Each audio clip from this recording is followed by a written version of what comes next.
This is the Frank and Friends Show. Hi, I'm Frank Murphy. And I'm Alex Stokes. Alex, welcome back. Thanks for having me back. Yeah, the beer comedian. That's always true. You know, not everybody gets invited back. The beer comedian. Yeah, I appreciate it. Waking Up in a Brewery is your podcast. You can find that wherever you get your podcasts, much like you can find the Frank and Friends Show on all the audio podcast apps and on YouTube, where we beg, plead, and urge you to hit the subscribe button, ring the bell for notifications.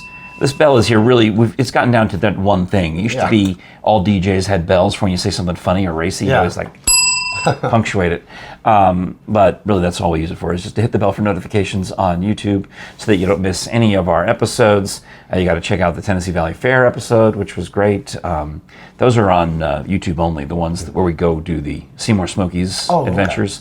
But also planning on a Cherokee Caverns episode that I think will be pretty good with Kathryn Frady. Yeah, I bet that will be. Yeah. And a lot of other fun stuff. And of course, our regular podcast, which is this, the Frank and Friends Show. So Alex, as a longtime friend of mine, I've followed your career. You've done stand-up comedy. You've done corporate comedy. You've done a podcast. And you're also, at the end of last time you were here, we started talking about your books. Yeah. How many are there? There's 6 actually published out on Amazon. Because you're messing with Taurus. I only promote 5 of them. All right. Well, see, I always think that it's clever because you had a regular corporate 9-to-5 job when I first met you. For 15 years, I was a stockbroker. Yeah. Yeah, and you gave that up, and you took a job. Brilliant decision financially. Well, was it? No. But you took a job. One of the things that always amused me is I'd be walking through Gatlinburg, probably filming some of these Seymour Smokies episodes, and there you'd be at that place with the ride a horse, save a cowboy. Was it? No, save a horse, ride a cowboy. Right. Where it's a cowboy, horse riding a cowboy, like a what do you call those things? A mechanical attract thing to get attention. Yeah. And you're there in the booth selling tickets.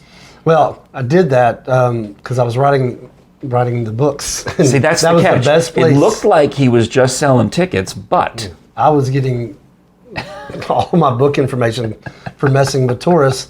Stupid Answers to Stupid Questions, which was my first book. And that's funny. There were just conversations. People would come up and just ask me, hey, what time do they let the bears out? And stuff like that. And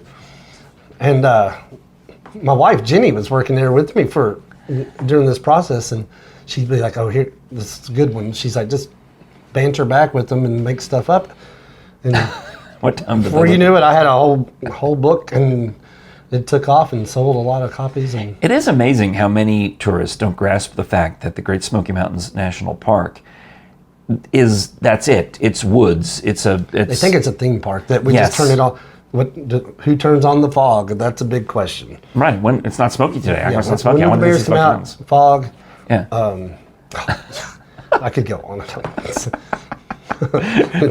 scary to think about. But now you're doing more other books too, right? The Waking Up in a Brewery, or there is a project with that coming. Messing with Taurus 3. I did a pre-sale 3 years ago. I vaguely remember this. Sold hundreds of copies. The book was ready, and before it got sent to the publisher, my laptop, I somehow deleted the entire book. No, you didn't. With no backup. And as we've already talked about before, I'm not a very technical person. Oh my gosh. I deleted the book, so I had to write the whole thing from scratch. 160 pages, conversations, just... How many words does it have to be to make a book? Do you know? Do you ever I mean, you can count. You can use the software. You're not technical, so maybe you don't know this. But I mean, I started writing my memoirs of just things that have happened to me over my life, and I think I'm up to. I keep getting interrupted by things. Like I've got my Scholars Bowl TV show on PBS, which is a priority. So I have to stop doing other projects and focus on that for a couple of months. But then, in Thanksgiving time, I can go back to the book again. But I keep thinking I don't have enough words. Yeah. Well, I don't know the words. The number of words, okay. The page number, like through Amazon, to publish to them. When I did my children's book, I had to hit, I think, 25 just to say, hey, you got enough to... By the way, I gave that to my grandkids, by the way. Oh, yeah. You signed it for them. That one's probably my number one selling book, actually. But then the 5 years of this, the story about my career, that one is a 220-page book with a lot of words. So Yeah. I don't know. Messing with Taurus is hard for me to say because that one's just so. They're designed to be like, can I say bathroom reads? It's about it's. Yeah. I mean, it's the a perfect bathroom book to have in the magazine rack in the bathroom. Yeah. Because you can pick it up and stop any point. I find it in business bathrooms sometimes. I'll be in a business like, hey, there's my book. Is that weird for businesses to put books in their bathrooms? Not in Sevier County. Sevier County, they put all kinds of stuff in the bathroom. Well, Tim Coleman wrote a book about his experiences, being a wedding minister in Sevier County, and it's similar. It's a nice, anecdotal, relatively short read, and I'm inspired by you and by him to get mine done. Because, I'm not going to write some big hardcover, Barnes and Noble worthy tome. Right. It's going to be short little anecdotes about weird things that have happened to me over my career. A lot of the stories I end up telling on the podcast because they bubble up. Yeah. The story about tigers and Mark and Brian. Okay, that's got to go in the book. The story about some other, crazy thing we did at some crazy radio station. Yeah. That's got to go in the book. Yeah. Yeah. Yeah, for sure. Yeah. I got to remember, while I still can, my kids might want to actually read it. Yeah. They certainly don't want to hear me read it. I don't think my kids have read any of my books, but that's okay. Well, I know my oldest son has. But they're just high school age, right? As you had. I've got 2 in college. No, 2 freshmen now. Oh my gosh, because I've not kept track. Because you and Jenny both had kids. Right. And then when you merged the families together, it was a real Brady Bunch situation because some of them were very close in age. Yeah. Right? Yeah. Two of the boys are the same. Yeah, so my oldest is 26 and then 18. Hers is 18 and 16. So we got one left in high school now. And the 18-year-olds are the same age. Yeah. Yeah, and then one of them went to UT, School of Music, and incredibly proud of him. Good. Her son, and then my son is going to play college basketball up in Pennsylvania. So wow, that's fantastic! So, yeah, congratulations! So and he got a scholarship, right? Mm-hmm. Yeah, he did. You've been working that angle, driving up and down. In fact, you're also working. This is Alex Stokes. You go in to visit colleges with your son, simultaneously working your own beer comedian career. Yeah. What did you do? Well, what I would do is on the visits, and even just a couple of weeks ago when I went and got him settled in his dorm room and everything. On the way there and on the way back, going through Virginia, West Virginia, and then also in Pennsylvania, I would Google breweries near me. Yeah. I'd just pop off, have a beer, and talk to them and say, hey, I'm going to be coming this way a lot over the next 4 years. And I'd like to, love to do a show here. And they were all very receptive to it. They're like, we've never had comedy here before. Great idea. Breweries are my favorite because it's kind of in between like a comedy club and a dive bar. There's similarities to both. So, it makes sense. Now, you may also want to check up toward Michigan way. Yeah, I'm going to be doing Michigan and Ohio. Both. Because there's a lot of breweries. Yeah. I went to, my son just finished at University of Michigan. Yeah. He's now a doctor. He's now Dr. Frank Jr. Oh, wow. Or Frank Jr. PhD, if we call him that. That's impressive. Chemical engineering. Oh my gosh. Atomistic CO2 reduction using plasma, chemical something, and electrocatalysis. Anyway, it's very complicated. And it's not medieval literature degree. No, it's one that he'll get a good job. Yeah. But we went up there, and I know, I've told you that I'm a fan of ciders, and they have a lot of breweries, and my son, knows a lot of those joints, because Ann Arbor, like Knoxville, college town, right? Big brewery scene. And one of your sponsors is a cider company in Gatlinburg, right? Yeah, Tennessee Cider Company. Yeah, I love that place. We went there to film a Seymour Smokies episode. In fact, I'll put the link in the description. Yeah. It's worth watching because they were so kind to us and so welcoming to us. That's the first place where I got the idea to position the camera behind the bar, behind the bartender, and shoot the opposite direction that you never normally see. Right. And it's one of my, and the video looks better than other ones we've done. Gotcha. Because they were so nice.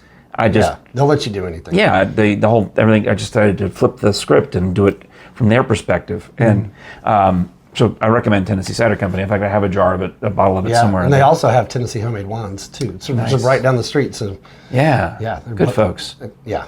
Well, while I was up in Ann Arbor, my son knows that I like cider. So they have a seasonal cideries up there. Oh, okay. Because it's now the time of year where the apples are harvesting. So they had the Dexter Cider Mill in Dexter, Michigan. It's right next to Ann Arbor. And he says, we'll go there. And they had just opened for the year at the end of August. So they were open a few weeks at this point now into September. And as soon as we go in, I mean, I can just hear ka-ching, ka-ching, ka-ching, because my wife is grabbing stuff off the shelves. Yeah. It doesn't take long. Right. So we bought a bag of Macintosh apples. We bought some stuff for the grandkids, little candies for the grandkids. And while we're there, I thought, well, next door neighbor Nancy was able to look after the pool and the house and take in the mail while we were gone. Right. So we should send and give her a thank you gift. Actually, this is what I bought for her. So Nancy, I've either already given this to you or this is what you're getting. You need to just answer your doorbell next time I come over. I went over to give it to her and they weren't home. I thought they were watching my house. Yeah. That's funny. But I thought it looked Canadian, but it's actually got the map of Michigan on there, and it's Michigan maple syrup. So I thought, what'd you think it was? I thought it was bourbon. It does look like bourbon. When I first sat down, I was like, oh, it's going to be a bourbon. You going to take a shot I of was it? like, we usually do beer on our shows, but okay. No, I'm more of a syrup guy. Yeah. But it looks nice, so I think that'll be cool. That'll be a good gift. Yeah. And then I saved bought a couple of hard ciders to save for Kathryn Frady. She and I are drinking buddies when it comes to ciders. Right. In fact, we were out to dinner with our respective spouses, and our two spouses don't order like iced tea, right? Yeah. And Frady wants to get a cider, and she's like, well, I'm thinking about getting a cider, and she's looking at me. Yeah. And I wasn't going to get one, but I'm like, okay, I'll get one. She's like, okay, good. Yeah. So I bought 2 hard ciders. In fact, we bought 4. So my son and I could have a cider tasting at his place. Well, I thought they were like normal sized. Yeah. They're huge. Oh, yeah. So we're doing, and he's like, we still have all this leftover cider. One of them I thought was too bitter, and I'll see what Frady thinks, but the one that was bourbon barrel aged. Oh. That was right there for me. I was going to say, you and my co-host Chris, picking up a brewery would get along great. Anything that's bourbon barrel aged, whether it's a beer, stuff. He jumps on it. That's not my thing, but so on the way home. Now you're driving through Ohio and Pennsylvania. Do you come down through Kentucky or? I can go that way. So far, I've been going Virginia, West Virginia. Oh yeah, because 81. His school is right across the line from Morgantown, West Virginia. So all right. Yeah, I've been doing that way. Which is that near Steubenville or where is that? I think I've seen that. I don't know. Maybe I think that's Ohio. Never mind. I'll tell you about West Virginia though. During the daytime is the most beautiful state to drive through. During the daytime? During the nighttime, it is the scariest place in the world because there's no traffic, it's pitch black, and it's gorgeous. It's like like you're on a roller coaster with no seatbelt, and you're just stuck. Yeah, well, we took that ride through Berkeley Springs, which is nice. They have a big apple butter festival there. Oh yeah, it's good times. But I know what you're talking about. We definitely were driving through the day. Yeah. And then as we're coming home from Michigan, we got a little bit of late start because I had to do my radio show from my son's apartment in Michigan. Then we get on the road. We want to get gas. We want to do this. And my wife had bought a gift card for Grater's ice cream. Now, you don't have Grater's ice cream in Knoxville. It's a Cincinnati thing. Oh, okay. And when I worked for Scripps and we would go to Cincinnati, I really fell in love with Grater's. So she bought this gift card to get the gas points, the quadruple gas points. Yeah. And we got to burn it now on this trip because once we get home, it's not going to do us any good. And the plan was to stop in Cincinnati. Well, we're passing through Cincinnati, and it's getting to be like 2, 3 in the afternoon. Yeah. And I'm thinking, well, you know what? We'll skip the traffic. We'll skip the Cincinnati traffic. I'll look on the maps and find another Grater's. I think there's one somewhere in Kentucky. Yeah. I've seen the sign. Well, it turns out there's a few in Kentucky, more than a few. And the furthest one south is in Lexington. Okay. I tell my wife there's one right off the interstate in Lexington. We can go to that one.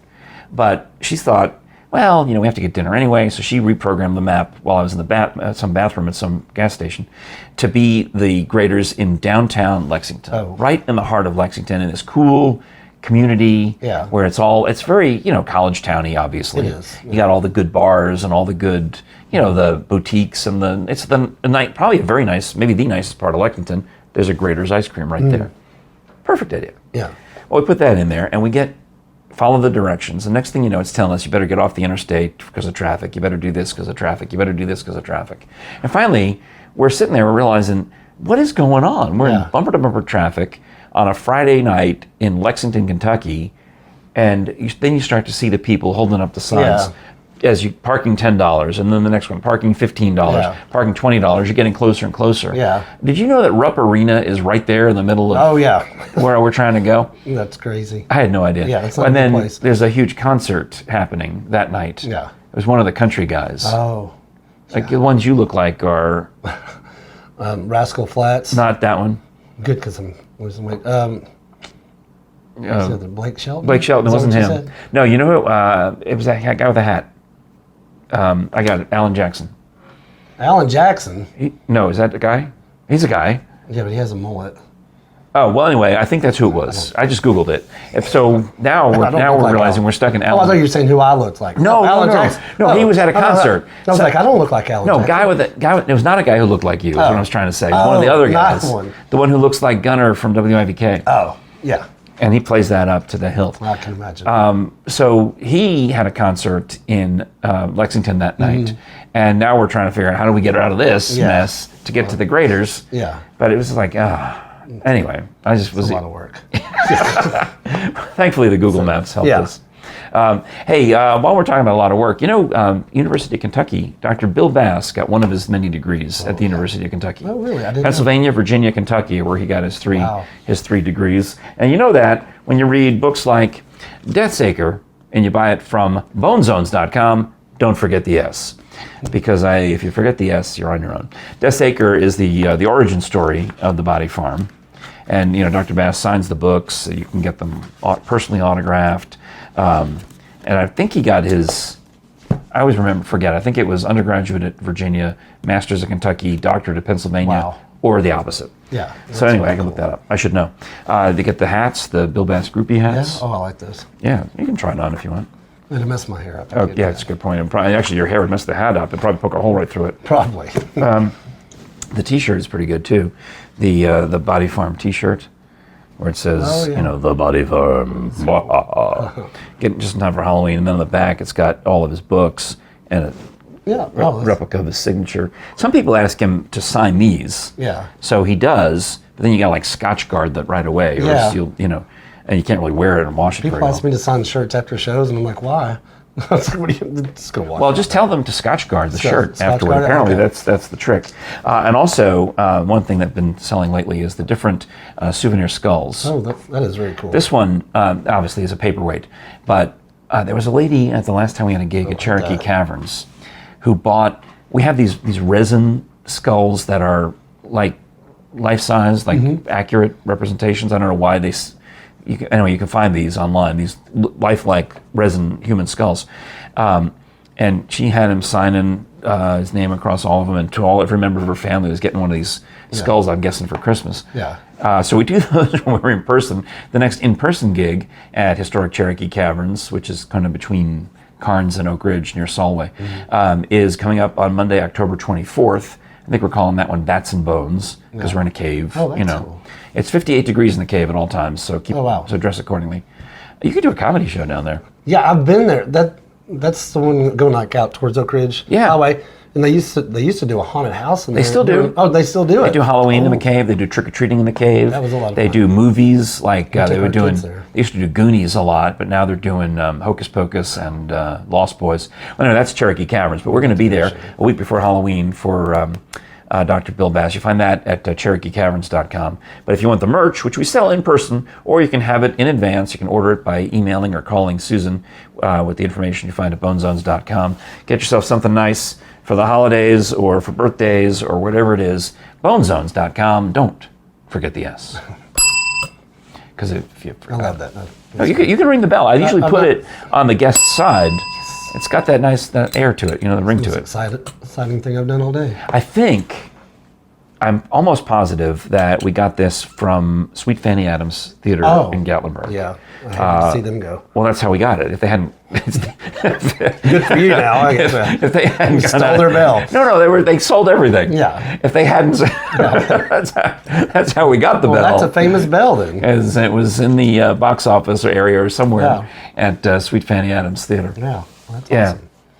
That was a good place for. We used to do improv there once a year. I came and watched y'all do that. Yeah. That one year during you have your festival. Yeah, and that's why Aaron Campbell is starting up the Secret City Improv Festival. Right. Because he got involved in improv. He was a radio guy. Right. Yeah. And he did the Host with the Most contest, as did I. And then started getting more interested in comedy and got interested in the improv side of it. Yeah. started coming to see Einstein Simplified, and now he does some improv with some kids from humans from the Word Players. Oh, okay. And that's an offshoot of it's not part of the Word Players. It's an offshoot of it. But that's why he started the Secret City Improv Festival, is because he missed, like we all do, they missed the Gatlinburg Improv Festival so much. Yeah. That's September 30th. That was a great festival. October 1st this year at the historic Grove Theater in Oak Ridge. Yeah. So you promote, again, your main podcast that you do with Chris is the one called Waking Up in a Brewery. Waking Up in a Brewery, yeah. But you do it in the afternoons. Yeah. Well, sometimes we do them earlier. It just depends on our schedule. The first 10 episodes we did were all at Orange Hat Brewery, where we met. Yeah. And so a lot of those would That's be like early. Home base. Right. Because you were saying that you'd go there to write these tourist books or these. I go there to write anything. I can't get anything. If I'm at home, I'm just going to watch TV. So I would go there. I feel you. I'm at home trying to write a little bit of my little book, and you realize, I've got to do something outside. Yeah. There's a chore that needs to be done. Exactly. Because when you're a work-at-home guy, you're aware of all the things that used to get done when you were not a work-at-home guy. Exactly. Yeah. But so then after the 10th episode, we started saying, hey, let's hit every brewery in Knoxville. And so we have hit. We've got 32 breweries now in Knoxville, which is insane, and there's probably more coming. We've hit, I think, 28 out of the 32. I think we've got 4, and the other 4, the only reason we haven't hit them is scheduling conflicts. When they're not open when we're available. But yeah. So, and then Chris's wife. And is it worth finding your schedule to go show up to see you and Chris's wife, who's Kayla? Yeah, and Kayla, yeah. And can you come watch live, or would that be a distraction? No, we love it when you come watch live. Matter of fact, we'll just yank you in and be on the show if you want to be.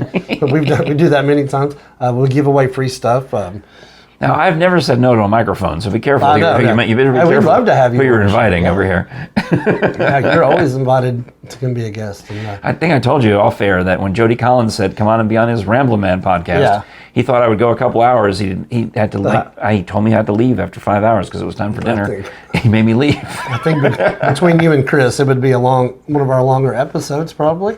I'm verbose, is what I'm trying to say. Yeah, so that's cool. But that is branched off. Now we've got other projects that have come from our podcast has done so well, and we get thousands of views on Facebook Live every week. So maybe I need to start doing more of that because I'm struggling with Facebook. Every time I post a link, because we put the shows on YouTube. This show's on YouTube. Yeah. But Facebook hates YouTube so much that if I post the link on Facebook, we've got over 1,000 followers on the Frank and Friends show. I've got more, 2,000 plus Facebook friends, as I'm sure you do. Yeah. And you look at it and it says that this post about your latest episode has been seen by 10 people. Yeah. Now, I know that's a lie, but because I've clicked on it 10 times. No, but I know that's a lie.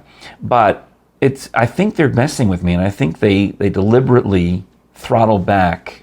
I wouldn't be surprised. The shows because they want me to pay them to promote the post. It says right on there. I mean, it's blatant. Every time I post anything on Facebook, it's like, this post is doing better than most of your other little posts. You should pay $10 and boost it to reach hundreds of more people. Yeah. And I'm like, I don't have that kind of money. I don't have 32 beer sponsors. Yeah. I know. Yeah. I need to get some beer sponsors. These cider companies, there's got to be more of those. We need more cider companies. Gosh, my sponsors range from fence companies to plumbers to breweries to cider company. Yeah, so that's a good plan. It's fun, but all right. So Facebook is your friend or your foe? Facebook's been great to us. So we've done that, the live videos. So our following started getting bigger and bigger, and being in breweries a lot of times we'll be there and they'll have trivia nights. Yeah. That's the big thing. Almost every night of the week in Knoxville, you can find a trivia night at a brewery. I mentioned that Frady and her husband and my wife and I were all out at some bar on Central Avenue because we were across from the Central Cinema. Yeah. So whichever one that is. Okay. We went there and we walked in the middle of trivia night. Yeah. It's everywhere. Yeah. So we came up with an idea to have our own trivia night. Started in breweries, but So not that, because there's a company, like a There's syndicated. 2 or 3 companies, yeah. They're like national, right? And they have little Yeah. franchisees locally who Right. are the trivia guys. I think it's the one I'm thinking of, right? Yeah, there's several different companies in Knoxville. So our idea is completely different than regular trivia. I like it. Trivia, That it's different. It's, you bring your team in, or it's just by yourself, and you go for 4 rounds of questions. Yeah. But one thing that we noticed, all these breweries are doing trivia night, but they don't ever ask beer questions, first of all. So the way... No, because the questions are written generic for any kind of restaurant. Right. And some of them are... I write questions for the high school quiz show, Scholars Yeah. Bowl. Some of the trivia questions in the bar are way too hard. How are you supposed to know that? That's not trivia. Exactly. You have to research that, right? Yeah, right. Am I right that some of them are just really Yeah. deliberately too difficult? Yeah. Okay, But the way ours works, so round 1 is all beer trivia. nice. And Chris writes those questions, him being the Knoxville beer nerd. He knows Okay. more about beer than anybody I know. The Knoxville beer nerd. Knoxville beer nerd, that's his name. So, but then round 2, I write for comedy questions. Oh. So that's the first half of our trivia. So that's Now, when where- you say you write a comedy question, is it a joke answer or is it a trivia about comedy? it's a trivia about comedy. Okay.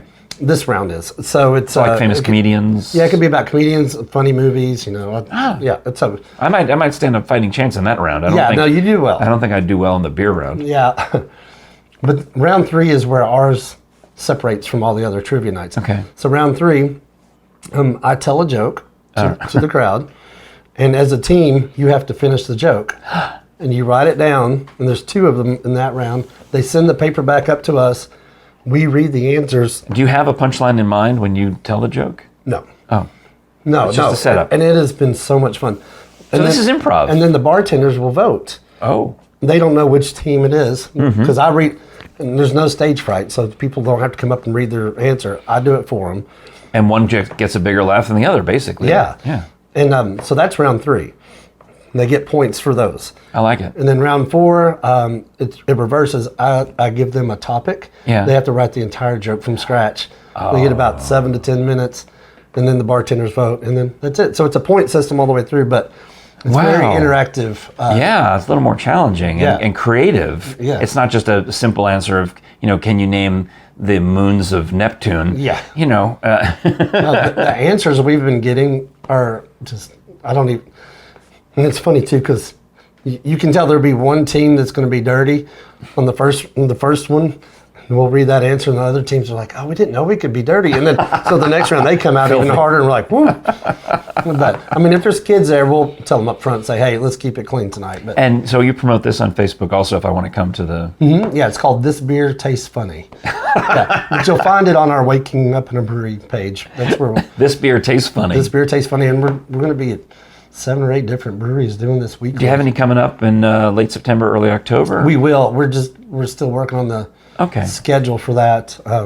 We got several breweries want us to do it every week. Wow, that's a lot of work. Though. So yeah. Yeah, because you have to write new questions every week, obviously. Because you can't. Because the people who will have been there before. I guess eventually, like on Scholars Bowl, you can recycle some questions after they've been, after it's been multiple months. Exactly. Because then it's okay. People are like, oh, I've heard this question before. It's kind of like that one they recognize. You don't want to replay the whole game. Right. But you can repeat a question here or there. Exactly. Well, that's pretty cool. Yeah, but I'm glad that you're doing okay with Facebook. I want to tell you that I had a little weirdness. See, we do great with Facebook, but YouTube, we've struggled to get it going. But we haven't really. I don't think we focused too much on it yet. Well, YouTube has changed also. Now, apparently, if you don't make YouTube shorts, you're nothing. Yeah. You're a zero. So I've made like 4 YouTube shorts so far, and they've done okay. Yeah. But that's the new trend. Everybody's trying to fight TikTok. Right. Oh, yeah. And I mean, I found out, little Facebook anecdote, I found out something weird the other day is, as you know, I worked in corporate radio for a long time. Right now I'm, an independent contractor on 104.9 Lake FM, and I do the show from my house. Right. But I used to be in a job where you'd go to the radio complex, 4 radio stations in the building, and you interact. They used to be people. They used to be human beings on those stations. Right. And now, a lot of them are down to like one person local, and then everybody else is syndicated from another city. Yeah. And in those other cities, that one person local then is also syndicated to other cities. It's just the way that it is nowadays. Right. So one of the former employees of the station posts a Facebook memory, And it's a fun one. It's like, here's a picture of Mean Gene doing something, and we all had fun memories of this time. And the guy who posted it, Sam, has tagged all of his friends who either were in the picture or were there that day, whatever it was that we did 5 years ago. And so I'm tagged in the picture. Oh. And I'm like, it says, Sam Metz was with Mean Gene and Frank Murphy and 10, 15 others, whatever it was. Right. And my mistake was clicking on the part where it says, and others. Yeah. Right? Oh, yeah. Yeah. I thought, That's always a problem. That's all right. This was a nice day. And you see all these other coworkers, maybe you haven't talked to in a little while, you haven't interacted with a while, and it says mediocre message. Yeah. It says so-and-so, here's Miranda, send a message. Yeah. Like, well, I see Miranda every once in a while. Like, she texts me on my birthday, that kind of thing. I'm sort of in touch with Miranda. Yeah. Go down the list. And then you get to Opie Joe, and it says add friend. Yeah. And I'm like, wait a minute, Opie Joe. When did this happen? I don't unfriend people on Facebook. I'm too chicken to do that. Yeah. But apparently I've fallen out of Opie Joe's good graces. Okay, come on. And I got cut from the valuable Opie Joe friend list. But on the other hand, I don't know how long ago that was. I didn't notice that I was unfriended. Yeah. So this has obviously been a while. I mean, it's not fresh, So I guess if I didn't notice, then maybe he's right. Yeah. He's probably That's right. a good point. We haven't communicated. He says, well, does that make you friends? No, unfriend. Yeah. So Opie Joe, you're actually correct. So I'm not mad at you. I'm just saying that I noticed. Yeah. I don't know if I'm supposed to notice. Facebook tries to hide that from you. Yeah, they do.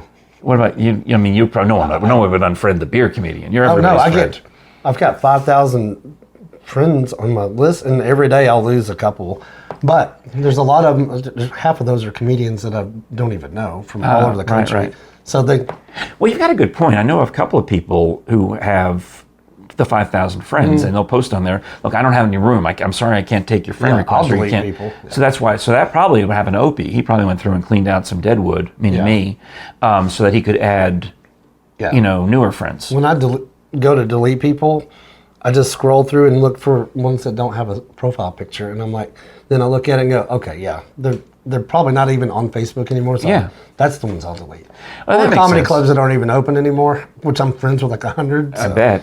Well, see, I get Facebook friend requests from people I don't know, which would make sense. Right. I mean, I'm on TV, I'm on the radio, and I'm on a podcast. So it makes sense that people might send me a Facebook friend request, even if they don't know me. But what's weird is they'll have their, if I think maybe I know the name and I'm not sure, or it's like, it's a common first name, and I'm checking to see if it's somebody I know. And their profile picture is like a cat or a dog. And then all of their posts are just, other people's posts that they've reshared. Right, So I find out nothing, and there's no personal information to show, no job history to show. I'm like, why did you send? So I think maybe they're just fake. I think they're just bots. Probably. But it doesn't make any sense. If you're going to try to make a Facebook friend with somebody and they can't see any of your information, have no idea who you are. Right. It doesn't make sense. I've always wondered that. I mean, I have hundreds of those. Of those. And then once in a while, someone I actually know gets lost in the shuffle. Yeah. And I get embarrassed. So my wife will say to me, Andrew said that you didn't accept his Facebook friend request. I'm like, I get that. I don't remember. And I look, and it was like sent like a year ago. And I'm like, I'm sorry, Andrew, I accepted. Yeah. That happens to me a lot. So. Well, I've appreciated you taking the time to hang out. Anything else you want to plug? You've got, of course, the podcast. You've got the books. You've got the trivia nights. Say all the words. My class at UT.